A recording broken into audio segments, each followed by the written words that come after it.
How's it going, guys? Welcome back to the Liberty Hour here, streaming through Spreaker Studio, the 16 Jackson AJ1 Twitter account, and the A2 Jack YouTube channel. I'm here with my guest, Miles Coffey, and we were just talking about player contracts and what our thoughts are on the Mike Trout contract that he just signed, the 12-year, $430 million. And I was about to explain why I believe that is that teams make these decisions for these contracts in general. I think what it comes down to is, A, they just don't want to have to deal with re-signing these players as often. But I think the bigger thing is they view them as if they sign them for a longer amount of time.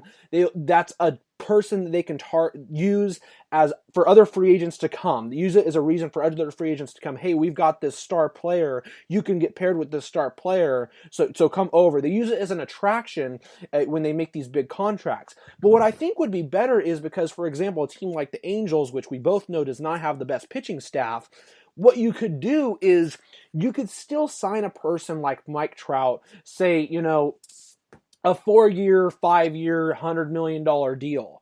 And then what you could do from there is you would have the remaining amount of money at that time to sign better pitchers, to sign these guys that could to create your team good for the now for those next 3 to 4 years. And then you could build around that. And obviously, if your team produces like it's expected with those players, you can charge more for tickets because you're a better team and you're making the playoffs and you're making it far. But I don't understand why teams view it as we can't do that. We have to throw all our eggs in one basket at the one point.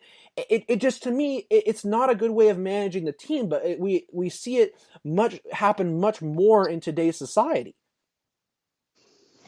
Oh yeah, 100%.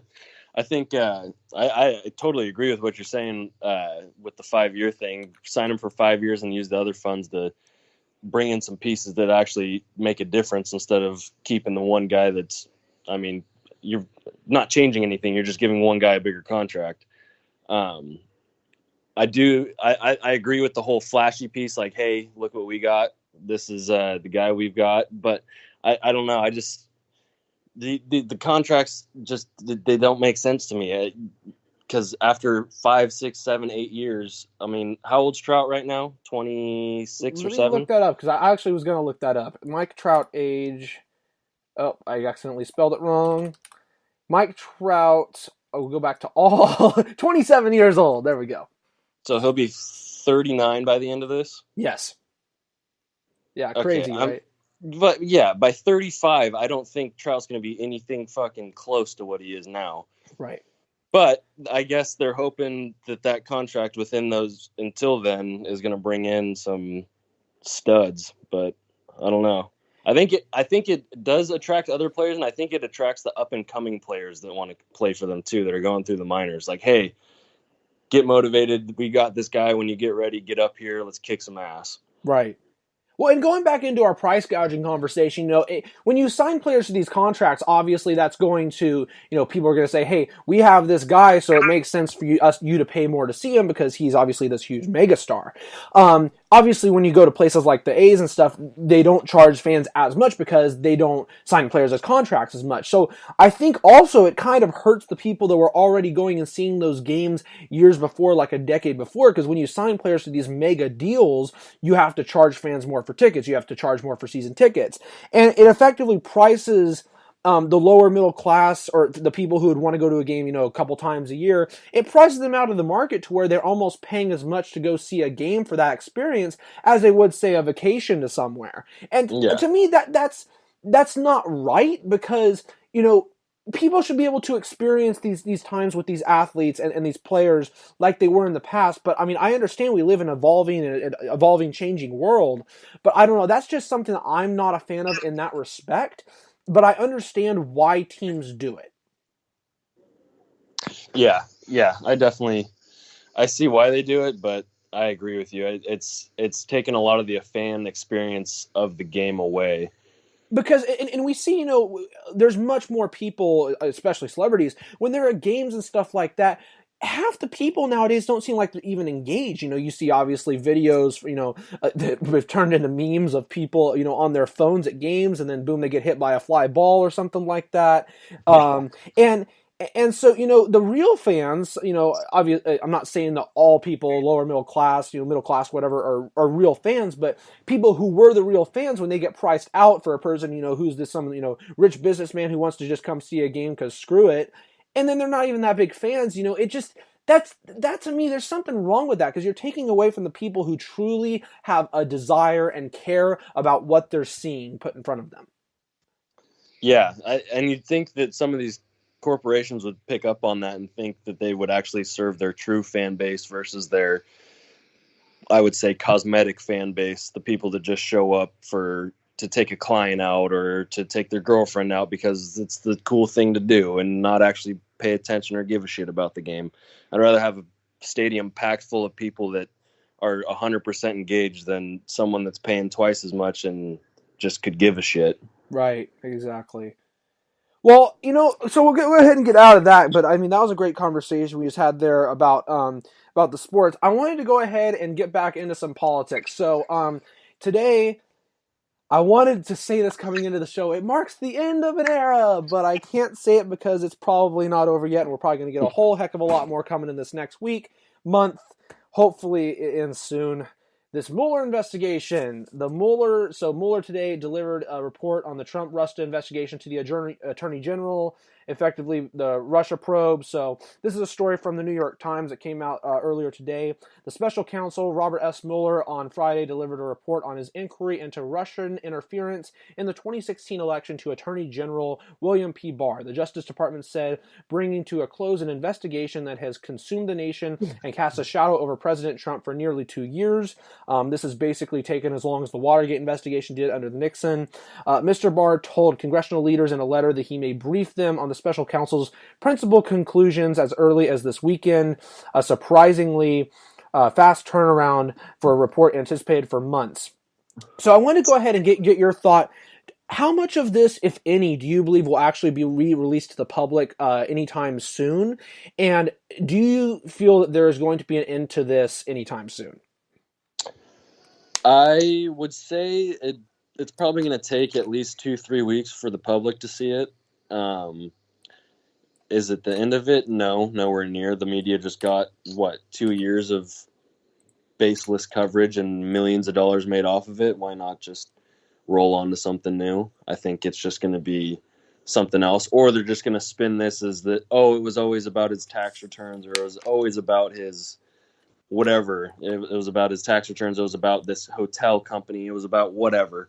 They're going to sidestep what they actually think what it was actually about, which was Russian collusion, which sounds like they found nothing of. But yeah, I don't think this is going to go away anytime soon. And what I will say too about the investigation in general is, in terms of the Russian collusion side of things, that's what they focused on so much in the media, and there was never proof of it, and they kept talking about it, and that's something that just annoyed me to no end. I know I've talked about it on the podcast before. I will say, though, I am in favor of the investigation in some respects, because I do think when it comes to his personal business dealings with Trump, there's definitely things that they can get him on there, and there's things that they have gotten him on there. But overall, I think we're talking, I don't know how much taxpayer money went into this, public investigation, but you got to think, that's cost people a lot of money. And I don't, hopefully they managed to get something at least substantive out of this. But, hopefully this ends soon. But, I was telling one of my friends at work earlier, and we were having a discussion as well, is, there's people in the media like Chris Hayes, for example, a couple days ago, who said at this point, they're going on this talking point even now saying that, if nothing comes of it in the Russian collusion, can we even trust it? Oh, for God fucking sake! Like, they literally will move the goalpost to anything. And I know earlier, I don't remember exactly what the post was, but you retweeted something from Charlie Kirk, who I know that we both are kind of like, over from Turning Point USA. But he said something about, where people, being banned from restaurants back in the Obama era and stuff like that. And because of this investigation, because of all the rhetoric there is in the media, you see so much more hatred. And I'm not saying that Trump's a great guy or anything, but even people who are centrists who voted for him, who, still trust him and believe in him, they're still viewed and they're still feel belittled, and it's something that's disgusting, and I think it's just so sad in today's politics and today's world. But it comes down to the media, and I'm a journalist, and I respect a lot. These people have a tough job to do, but their job is not to tell us how to think. Their job is to report on what's going on, and I feel like sometimes we lose that in today's society. Oh, 100%. The media now is not report facts. It's report facts and tell you how you should think about them, or report my facts or this organization's facts and tell you how you should think about it. And if you don't like it, then we're going to bully you into thinking it that way anyways. And if you don't think that way, then you're a racist fucking white nationalist, pretty much. Right. I mean, I every time I get into an argument with almost anybody about politics, it turns into a name calling contest. What was that? A name calling contest. Oh yeah, it never ends in a civil way. It's always going into I'm better or you're worse because you think this way or this or that. It's never a mutual agreement or never a constructive conversation. It's all just bully tactics from whichever side, right or left. Right. That's so great you bring that up, because part of that I would say is half Trump, part of that I would say is half media, and everybody out there in today's society that just is crazy. Yeah. Freaking nuts, man.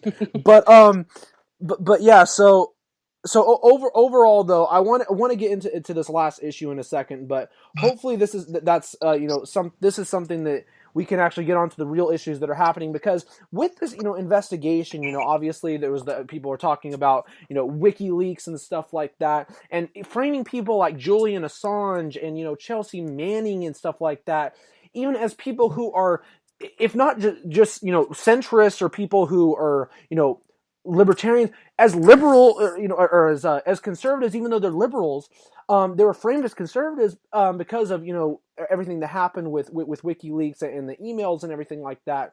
But it's a darn shame for the way people look at WikiLeaks nowadays after what they did back with the uncovering the fact that we killed innocent civilians in war back in Iraq.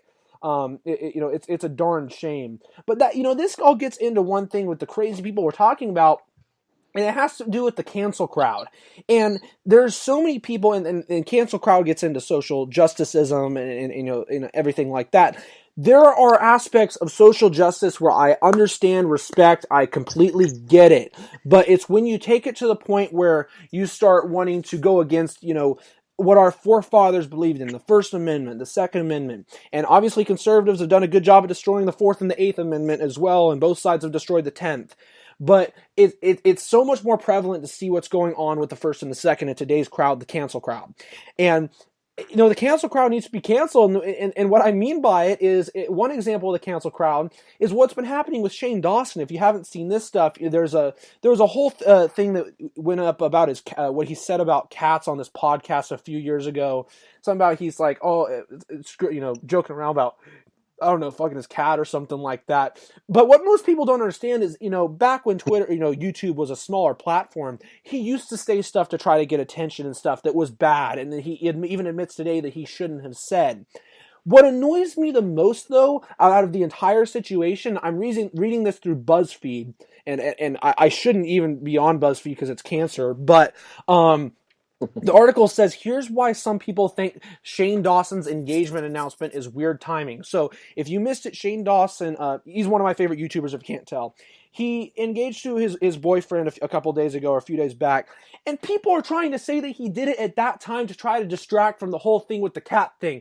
Oh my God, I want to freaking shoot myself, dude. Like, this stuff, these people who should be respecting something like this, because you're coming out and you're posting something about being proud about you being gay on social media and that you're going to do this. They're still throwing crap at him because of something that he said when it's completely out of context in today's world. And we see this so much with people like James Gunn, who I'm glad is going to be back in Guardians of the Galaxy. We see so many people that are tried to be belittled and be canceled away from something they said 10, 15, 20 years ago, and it's not even even them today, and it's so annoying. Miles, I'm sure you have a lot to say on this, and I've only got a few seconds left in this part, so I'm going to end this part here. We'll come right back, and I want to get your entire thoughts on not just the Shane Dawson situation, but everything in the cancel crowd in today's society and what we can do to save free speech. We'll be right back on the Liberty Hour.